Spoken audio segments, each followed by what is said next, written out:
Friends, welcome to law and Latin. ഇന്ന് നമ്മൾ ചർച്ച ചെയ്യാൻ പോകുന്ന വിഷയം വളരെ ഗൗരവപരമായിട്ടുള്ള ഇന്നത്തെ കാലത്ത് എല്ലാവരും നേരിടുന്ന ഒരു വലിയ പ്രശ്നമാണ്. പക്ഷേ ഈ പ്രശ്നത്തിൻ്റെ രഹസ്യം എന്ന് വെച്ചാൽ ആരും ഇത് കംപ്ലൈൻറ്റ് ചെയ്യാൻ മെനക്കെടുന്നില്ല എന്നാണ്. വേറെ ഒന്നല്ല, സൈബർ ക്രൈം തന്നെയാണ്. Online scam, job fraud, WhatsApp fake, അതുപോലെ തന്നെ ലവ് സ്കാം, ജോബ് ഫ്രോഡ് ഒക്കെ തുടങ്ങി ഒരുപാട് തട്ടിപ്പുകൾ, പണമിടപാടുകളോടുള്ള തട്ടിപ്പുകളെല്ലാം നടന്നുകൊണ്ടിരിക്കുന്ന ഈ സാഹചര്യത്തിൽ നമ്മളെല്ലാവരും പലരും പല രീതിയിലും അതിന് ഇരകളായിരിക്കാം. എങ്കിൽ സൈബർ ക്രൈം കംപ്ലൈൻറ്റ് ചെയ്യുന്നത് വളരെ എളുപ്പത്തിലാണ് എന്നതാണ് എനിക്ക് നിങ്ങളോട് പറയാനുള്ളത്. എങ്ങനെയാണ് സൈബർ ക്രൈം കംപ്ലൈൻറ്റ് ചെയ്യേണ്ടത്, എന്തൊക്കെ കാര്യങ്ങളാണ് നമ്മൾ അതിൽ ശ്രദ്ധിക്കേണ്ടത് എന്നതിനെക്കുറിച്ച് ഒരു ഡീറ്റെയിൽ വീഡിയോ ഇതാ.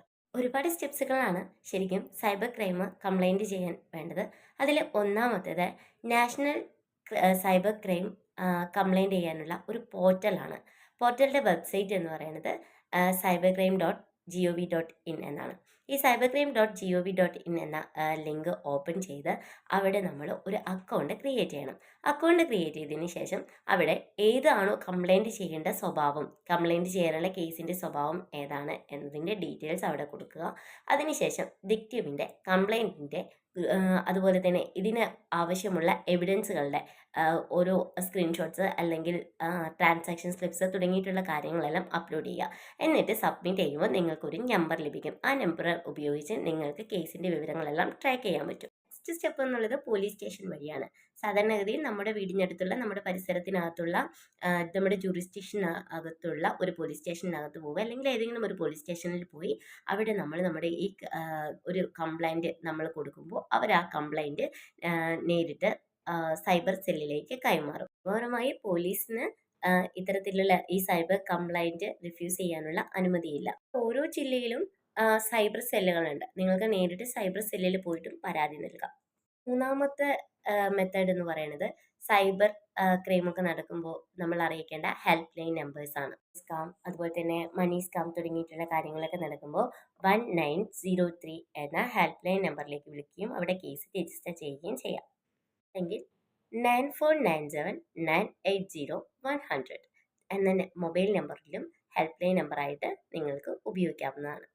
ഒരു കേസ് ഈ സൈബർ ക്രൈമിന് വേണ്ടി കംപ്ലൈൻറ്റ് ചെയ്യുമ്പോൾ, ആ കേസ് രജിസ്റ്റർ ചെയ്യുമ്പോൾ എന്തൊക്കെ കാര്യങ്ങളാണ് നമ്മൾ സബ്മിറ്റ് ചെയ്യേണ്ടത് എന്നതിനെക്കുറിച്ചാണ്. ആദ്യം നമ്മൾ ചെയ്യേണ്ടത് ഈ സംഭവം നടന്ന സമയം, തീയതി, അതുപോലെ തന്നെ ഏത് ഫോൺ നമ്പറിൽ നിന്നാണോ, അക്കൗണ്ടിൽ നിന്നാണോ, അല്ലെങ്കിൽ ഏതെങ്കിലും ഇമെയിൽ ഐ ഡിയിൽ നിന്നാണോ നിങ്ങൾക്ക് അത്തരത്തിലുള്ള ഒരു കുറ്റകൃത്യം നടക്കുന്നതെങ്കിൽ അതിനെക്കുറിച്ച് കൃത്യമായി കളക്ട് ചെയ്യുക.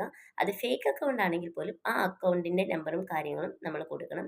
മാത്രമല്ല മണി സ്കാം ആണ് എങ്കിൽ നിങ്ങൾ ട്രാൻസാക്ഷൻ ചെയ്തിട്ടുള്ള ആ ബാങ്ക് അക്കൗണ്ട് ഡീറ്റെയിൽസ് കൃത്യമായിട്ട് നൽകുക. അത് കേസിന്, ഇൻവെസ്റ്റിഗേഷന് വളരെ ഗുണകരമായിട്ട് ഉപയോഗിക്കാൻ സാധിക്കും. മാത്രമല്ല ഇനി മെസ്സേജിലൂടെയാണെങ്കിൽ അതിൻ്റെ സ്ക്രീൻഷോട്ട്സ്, കോളിലൂടെയാണെങ്കിൽ കോൾ റെക്കോർഡിങ്സ്, ട്രാൻസാക്ഷൻ സ്ലിപ്സ് എന്നിവയും ഇതിനോടൊപ്പം തന്നെ എവിഡൻസ് ആയിട്ട് നമ്മൾ സബ്മിറ്റ് ചെയ്യണം. വാട്സപ്പ് തുടങ്ങിയിട്ടുള്ള അല്ലെങ്കിൽ ഇൻസ്റ്റാഗ്രാം ഒക്കെ തുടങ്ങിയിട്ടുള്ള അതിലൂടെയാണ് നിങ്ങൾക്ക് ഇത്തരത്തിലുള്ള ഒരു ഇതിന് നിങ്ങൾ വിക്ടിം ആവുന്നതെങ്കിൽ, ഇത്തരത്തിലൊരു കുറ്റത്തിന് നിങ്ങൾ വിക്ടിം ആവുന്നെങ്കിൽ സ്വാഭാവികമായിട്ടും അതിൻ്റെ അക്കൗണ്ട്സ്, പ്രൊഫൈൽ അക്കൗണ്ടും കാര്യങ്ങളും അതിൻ്റെ ഡീറ്റെയിൽസും നിങ്ങൾ നിർബന്ധമായിട്ടും ഈ പരാതിക്കൊപ്പം അറ്റാച്ച് ചെയ്തിരിക്കണം. ഇതിലുള്ള ക്രൈംസ് എല്ലാം വളരെ പെട്ടെന്ന് തന്നെയാണ് വ്യാപിച്ചിരിക്കുന്നത്. പലരും ഇതിന് വിക്ടിംസ് ആണ്. സോ ഫ്രണ്ട്സ്, ഇത്തരത്തിലുള്ള ക്രൈംസിന് നിങ്ങൾ വിക്ടിമായാൽ നിശബ്ദരാകാതിരിക്കുക, സൈലൻ്റ് ആയിരിക്കാതെ പെട്ടെന്ന് തന്നെ അതിന് കംപ്ലൈൻറ്റ് ചെയ്യാനുള്ള ഇടപെടലുകൾ നടത്തുക. ഏത് മെത്തേഡ് ഉപയോഗിച്ചിട്ടും സൈബർ ക്രൈമിൽ പരാതി നൽകാം. പോലീസ് സ്റ്റേഷനിലായിക്കോട്ടെ, അല്ലെങ്കിൽ പോർട്ടൽ മെത്തേഡ് ആയിക്കോട്ടെ, അല്ലെങ്കിൽ ഹെൽപ്പ് ലൈൻ നമ്പേഴ്സ് ആയിക്കോട്ടെ, നിങ്ങൾക്ക് വേണ്ടിയുള്ള സഹായങ്ങളെല്ലാം തന്നെ അവിടെ ലഭിക്കും എന്നുള്ളത് ഉറപ്പാണ്. ഇത്തരത്തിലുള്ള ലോ റിലേറ്റഡ് ആയിട്ടുള്ള law simplified legal awareness videos നിങ്ങൾക്ക് ആവശ്യമാണെങ്കിൽ ഈ ചാനൽ സബ്സ്ക്രൈബ് ചെയ്യുക. ആവശ്യമുള്ളവരിലേക്ക് ഇത്തരം വീഡിയോസ് ഷെയർ ചെയ്ത് കൊടുക്കുക. നിങ്ങളുടെ അഭിപ്രായങ്ങളും നിർദ്ദേശങ്ങളും കമൻറ്റുകളായിട്ട് രേഖപ്പെടുത്തുക. നിങ്ങളുടെ സംശയങ്ങളും കമൻറ്റുകളായി രേഖപ്പെടുത്താവുന്നതാണ്. വീഡിയോ ഇഷ്ടമാണെങ്കിൽ ലൈക്ക് ചെയ്യുക. അപ്പോൾ താങ്ക് യു.